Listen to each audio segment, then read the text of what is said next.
Hey everybody, it's me, Shaw360, and before I get into the main talk that I want to have, I first want to extend my condolences to all of my friends who have been affected by the Manchester bombing. I have a couple of friends on Twitter that are from the UK, especially one that's in Manchester, and I didn't say anything on my Twitter because honestly, when it comes to stuff like this, there aren't enough characters to really express my thoughts on Twitter, and even now, there aren't enough words for me to get out how I really feel.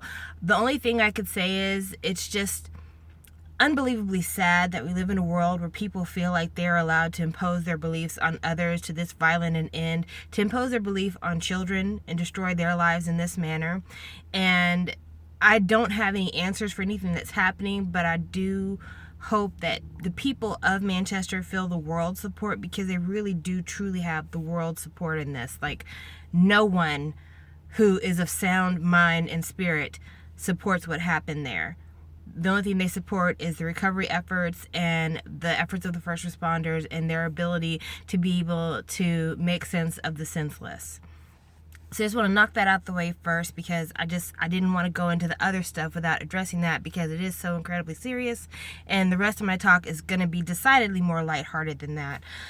So I want to start with good news. First good news, Rain is having a baby, and Rain is my ultimate bias. I've said that time and time again, and it's just amazing that he is getting his dreams coming true. He's developing this amazing family with this beautiful, talented, smart woman, and he's just having the happily ever after that all of our idols deserve, and I couldn't be more proud of him. And by the by, if you're one of those people who follows rookies before they debut, you need to place your bets on this child, because if this child takes after his daddy's footsteps, he will be the biggest Hallyu star you've ever seen. Like, he's definitely got the DNA to make that shit happen, so keep your eyes peeled, because it could be something big coming in about 15-20 years.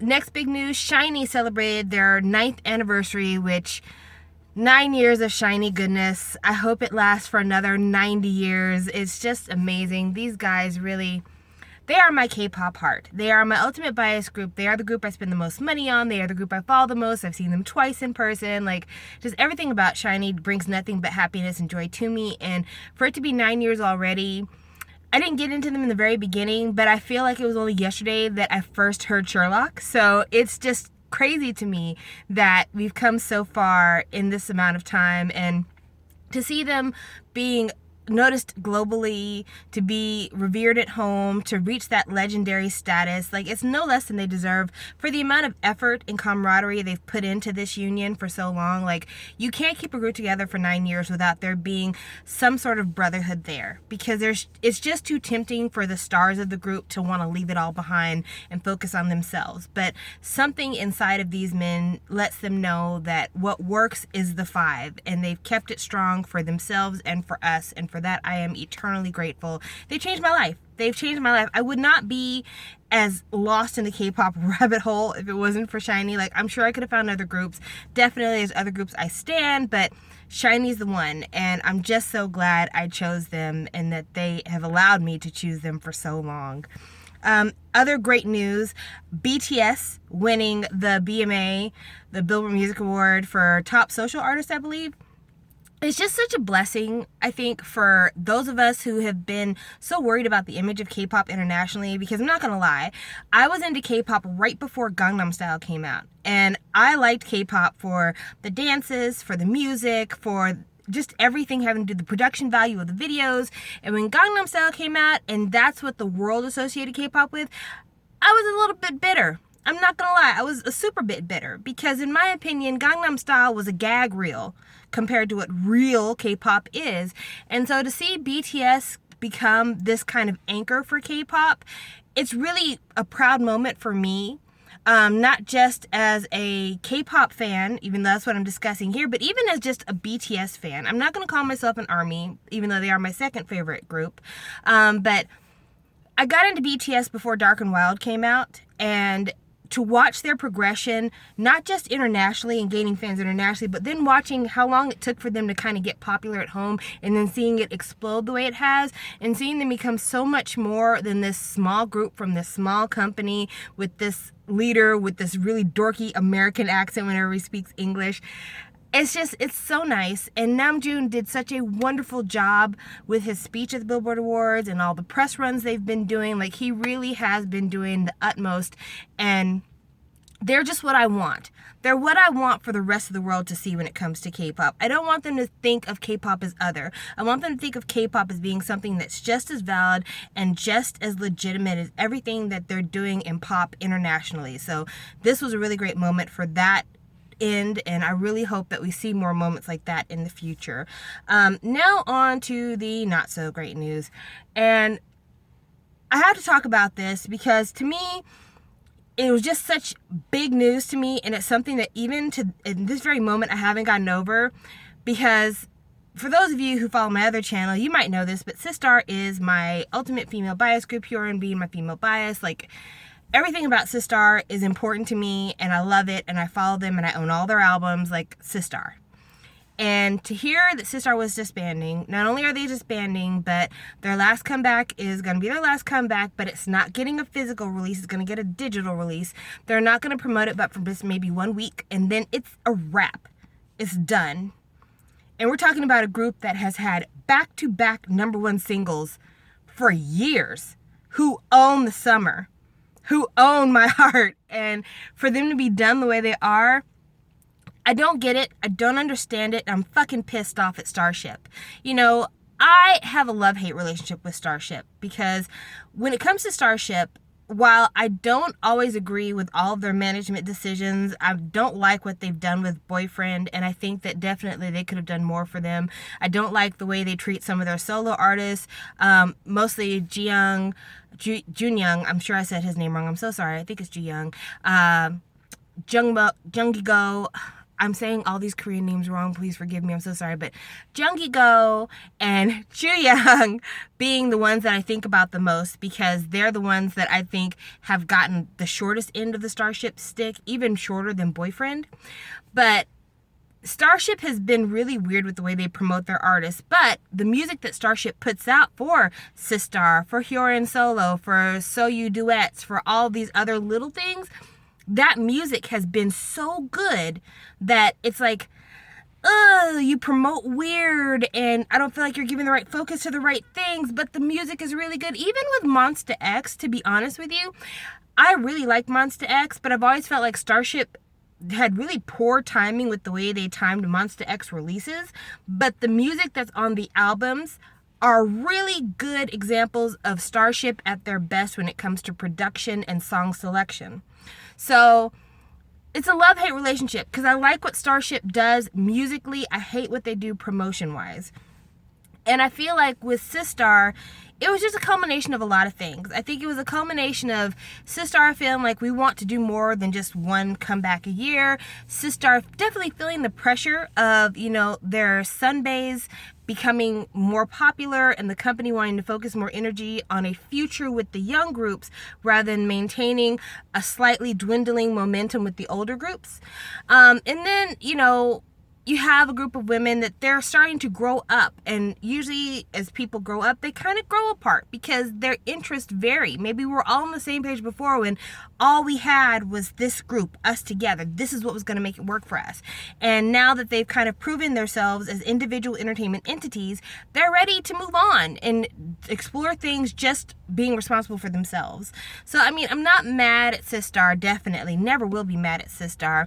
I'm kind of half upset at Starship, but more than anything, I just mourn for what Sistar is in K-pop. Sistar, for me, is kind of like, they're the ultimate woman. Like, all of them represent the ultimate woman. Whether you're a curvy woman, or a stick-thin woman, or a woman with dark skin, or a woman with pale skin, they are the ultimate woman. Because they're a woman that guys are entranced with, but girls feel like could be their best friend. Like, I always hear about girls talking like, oh, I don't like that bitch, you know, she gets on my nerves, you know, she thinks she's something else, she thinks she's this, she thinks she's that, or, you know, that's the reason I'm not friends with girls, because I can't trust them hoes. And to me, Sistar is an example of that woman who is definitely cognizant of her sexuality and definitely wields her sexuality at her will, but at the same time, she understands that my sexuality doesn't impinge upon your sexuality, your freedom, your relationships. what's mine is mine, what's yours is yours. And there's no competition there. And even though fans and definitely blogs and other stuff like that have always tried to report on, ooh, Discord and Sistar, Hyorin and So you don't get along. Despite all of that rigmarole and bullshit, Sistar to me represent what it can be like when 4 beautiful, strong, powerful, amazing women can outshine the drama that people associate with women and just be themselves and just be what women are. Perfect. You know? I mean, they're just... And the comeback, there was always some sexuality to it, but it was like tongue-in-cheek sexuality. It was never nasty, you know, like they would wear short shorts, but then they were doing like silly butt-slapping dances, you know? I just really like Sistar a lot and what they stood for. And especially Hyorin, you know, to have Dasam in the same group with Hyorin, that's a very powerful statement. That's a very powerful statement because there's a lot of colorism in Asia, and for Hyorin to intentionally darken her skin, even though she is next to the milky white Dasam, you know, and just to be out there like, this is me, and what? You wish you could have something like this. It's such a powerful thing for little dark girls growing up in cultures where they're told that their darkness makes them less valuable. For Hyorin to be as dark as she is intentionally, because she tans to get that dark. I mean, she's naturally darker, but she also tans to make herself, you know, my color. To be that way intentionally, but put the focus on the fact that she is an amazing singer and she's a fascinating dancer, entertainer, stage presence. Like, to do all that, it sends a message to these little girls saying, okay, it's not about me being overly sexual. It's not about me being dirty. It's not about me being less than. I'm just as much as you are. So give me a chance to show you just what I can be. And I love that about her, and I love what it represents. But if Hyorin was out there on her own and just stayed on her own, that it wouldn't mean as much. But to be next to Dasam and like, we are equals. We are equals. Even though I'm the leader of the group, we are equals in terms of we all represent the full spectrum of beauty. I just find that to be something so important. And I don't see what group can represent that now. And it says something about the way second generation K-pop is different than this third generation of K-pop. Second generation of K-pop, it started out with darker skin. It started out with more of a Japan-focused kind of look. It started out with groups that definitely had a different focus on trying to be as Western as possible, but maybe trying to be as like colorful and fun as possible. There was room in there for female empowerment where there hadn't been. Definitely now women are seen to be more cutie, and that's kind of the route that K-pop is taking. All these new groups are focused on the cute aspect. All the boys are focused on the hip-hop. When, you know, early K-pop, there was a little bit of hip-hop. You always had a rapper in the group, but there was a lot more like singing in songs. And there's not even as much singing in male K-pop as there used to be.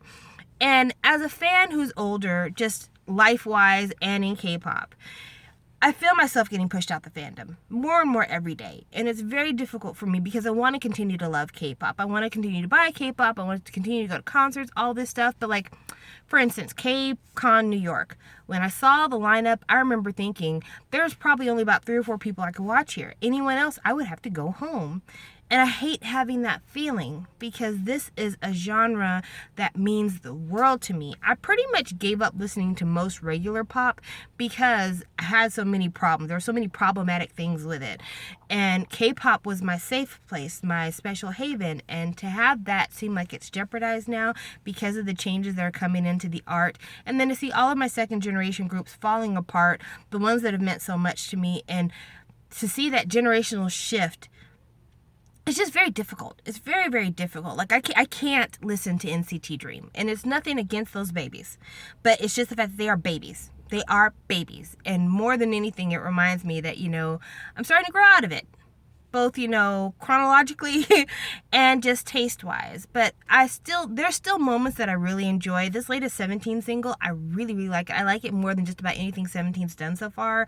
And there's still girl groups that I'm falling into like with. I'm starting to really dig Pristin, and there's still, of course, the K-hip-hop, K-R&B scene, which I will forever be a fan of. But yeah, when it comes to like traditional K-pop, the way that K-pop has always been marketed, I'm kind of falling away from that, and I'm having to find other avenues of enjoyment within the Korean music scene. But I wanted to have that discussion because it explains a bit about my absence. Like, I haven't bought that much K-pop recently, and of the K-pop I have bought, I've pretty much bought the artist I've always bought before. I haven't really been buying a lot of new artists, and I haven't felt compelled to. I haven't felt like I'm missing anything, and it's just a shame. It's just a shame that it's come down to this. But yeah, that's all I want to talk about for now. Oh, and also prayers for Kim Woo-bin. He is facing nasopharyngeal cancer, and he just got through a few months ago doing the drama Uncontrollably Fond, where his character dies from cancer, and it's too tragic for words. It is really just, I pray that it's not art imitating life and vice versa, but damn, I just really hope the best for him. I hope he recovers, and if you don't watch dramas, but you'd like to get to know him better, he was in Heirs, and of course Uncontrollably Fond, and there's a couple other dramas that he was involved in that I really don't know that much about. I think it was it I Can Hear Your Voice? Ah, gosh, I can't remember. It's a drama with him, and no, Pinocchio, I believe is the one. But anyway, he's a really great actor. He's such a nice guy in real life, and to have this happen to him, he's of course canceled all his activities because he's focused on recovery. It is just such a tragedy because this is a cancer that's inoperable, because it sits right at your brain stem, right behind your sinuses. So there's really nothing they can do in terms of trying to get in there and dig the cancer out. It's all about radiation. It's all about chemotherapy. And it's a strong battle that he's going to have to wage. So I send him my prayers, along with everyone else that's been affected by all the tragedies in the world lately. The Manchester bombing, the drama that's going on in the Philippines, stuff that's going on in Thailand. Like, it's just, there's not enough goodness right now, and we need it. So we'll see what happens, but I'm praying for us all. I'm praying for me, praying for you, praying for us all. And thank you for watching this, because I know it's been a while. It's always been a while. Whenever I talk to you guys, it's been a while since the last time we spoke. But hopefully with my move coming up, we'll be able to speak a lot more frequently, because I'm going to be moving in the next 3 weeks. So we'll see what happens. All right, guys, you take care. Bye.